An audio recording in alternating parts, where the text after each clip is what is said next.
Good morning, everyone. How are you all? I hope everyone is happy. God bless you and your family. In the previous section, we saw about air. Air is a present everywhere around us. We cannot see air, but we can feel its a presence in so many ways. For example, we feel air when the tree rustles, cloth hanging on your cloth line way, page of an open book floater when the fan is switched on, when it kites fly in the sky. We cannot see, touch, or taste air, but we can feel it. Next one, atmosphere.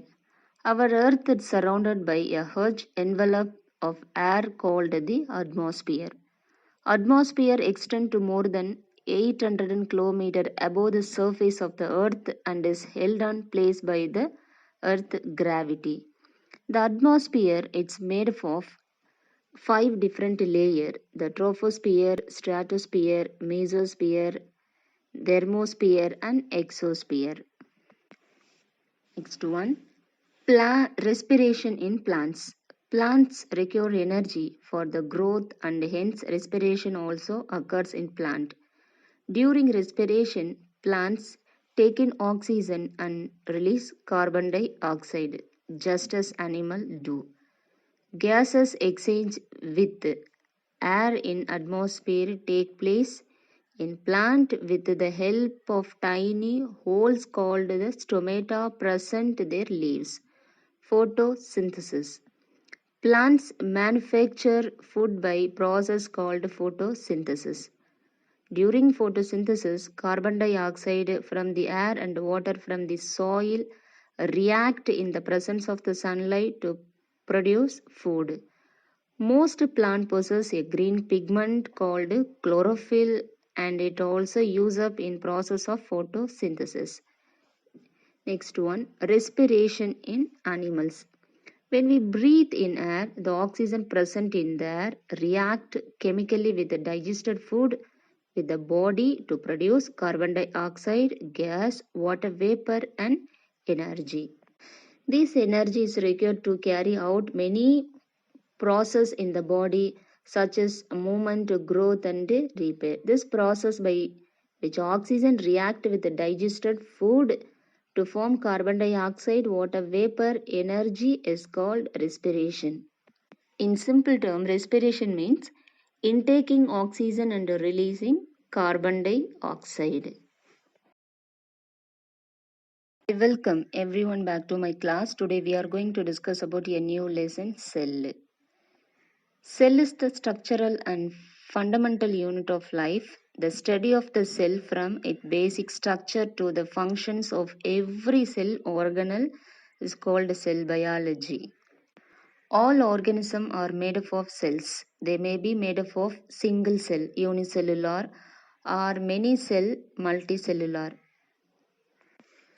Mycoplasmas are the smallest known as cell. Cell are the building blocks of all living things. They provide structure to the body and convert the nutrients taken from the food into energy. Cells are complex and their components perform various functions in an organism. They are of different shapes and size, pretty much like bricks of the buildings.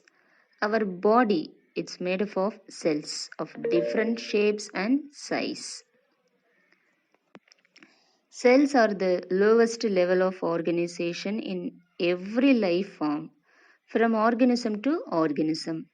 The count of cells may vary. Humans have the number of cells compared to the bacteria. Classification of cell. Cells are of two types: eukaryotics, which contain a nucleus, and prokaryotics, which do not. Prokaryotics are single cell organisms, while eukaryotic can be either single celled or multicellular. Introduction to cell. The introduction to the cell began back in the year 1665 when a revolutionary observation was made by an English scientist, Robert Hooke. This observation made by him was so huge that it went on to change the basic biological theory and researches forever. So, how was the cell discovered? Robert Hooke was examining a dry section of the cork tree using a crude light microscope. In this analysis, he observed multiple small chamber which he named the cells.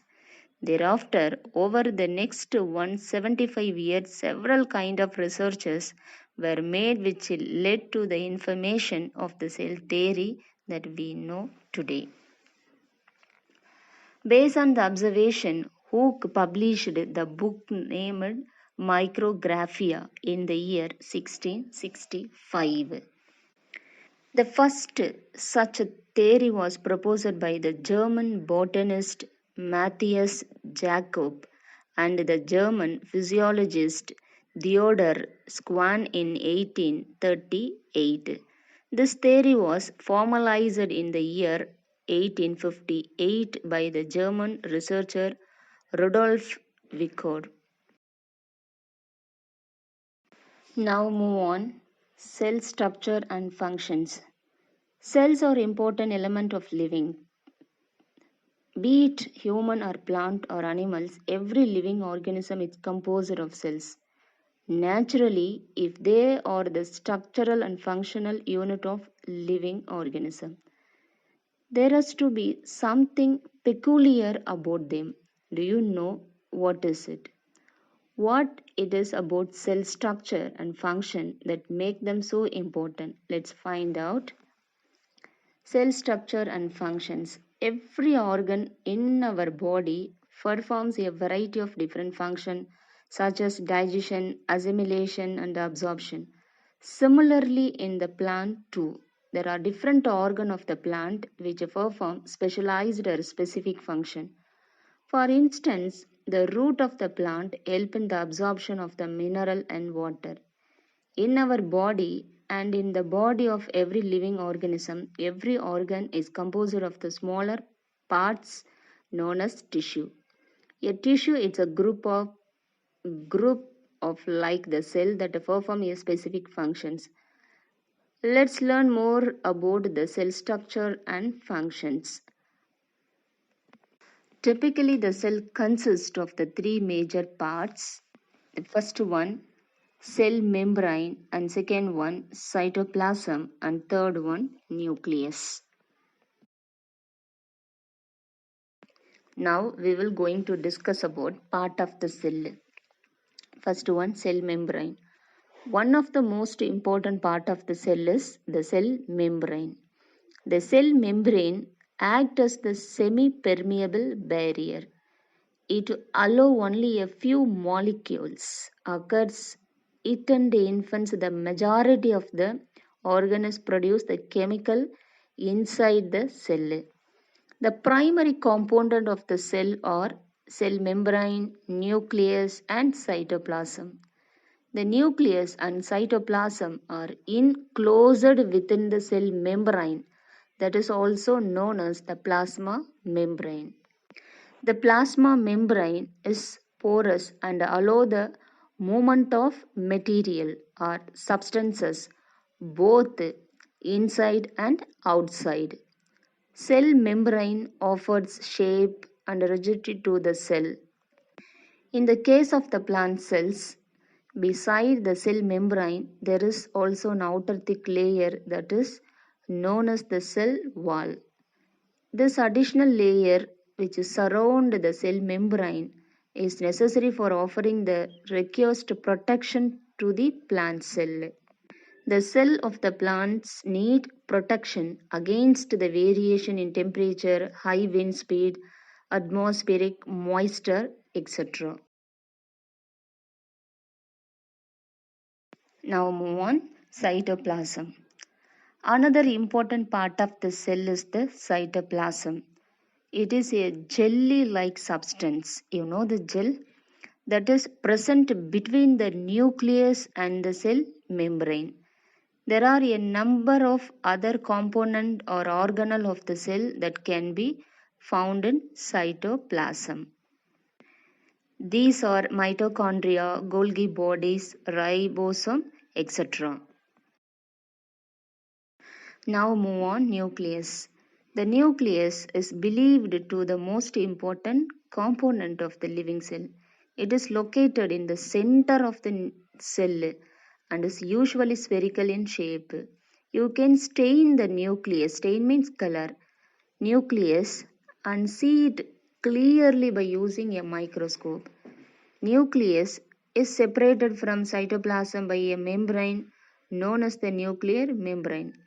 This membrane is also porous and allow the movement of material between the cytoplasm inside of the nucleus. If you have a microscope of a higher magnification, you can see a smaller spherical body found in the nucleus.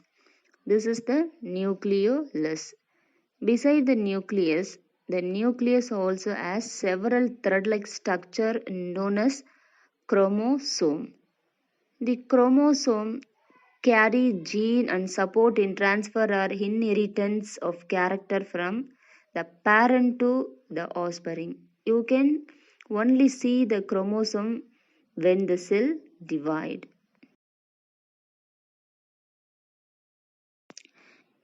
You can think of gene as CD or memory stick that is used to carry data or music from one computer to another.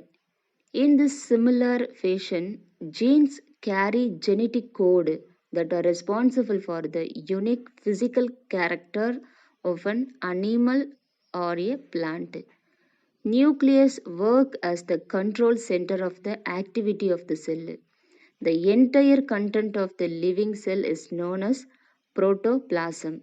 It includes the cytoplasm and the nucleus protoplasm called the living substance of the cell. Today's science assignment: answer the following, learn all the question answers. Thank you.